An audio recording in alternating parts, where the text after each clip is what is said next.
Welcome back to the Ethical Leadership Program. Walk the walk while we talk the talk. There's no better way of teaching than by example, so we will be demonstrating the answers to the questions that you ask when we follow the program of the Ethical Leadership Program. I'm here now at a property which is part of stage 1 for newbies. It is part of stage 2 for people who have passed stage 1.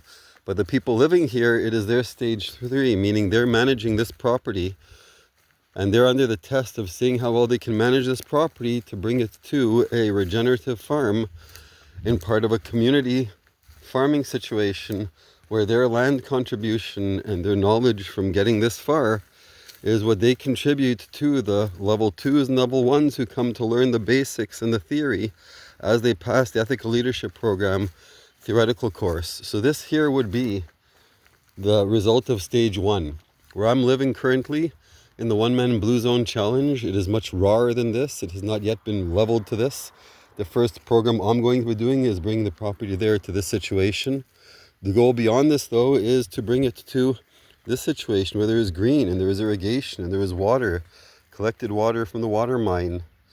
Irrigation, natural and otherwise, meaning what's already been in place, like these canals that you can see on the side of the wall here, because there is heavy water flow here. And after that, there's sprinkle and other systems, including the rows of fruit that's growing in the trees that have already been planted. And of course, this is just work we did this past summer, was stage 1 for the people who started this. And since they graduated, now this is already stage 2.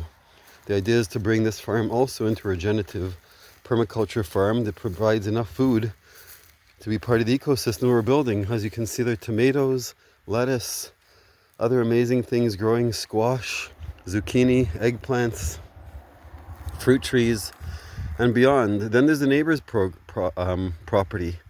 Where we are currently, it's very, very common that most of these pieces of land are neglected or left over from people who used to farm to a generation of people who don't yet or don't want to farm. And by law here, the right of first refusal for sales is to the neighbor, which would be here. Before I talk about that, I just want to show, I think these are persimmons growing here. There are fruit trees, this is an olive tree.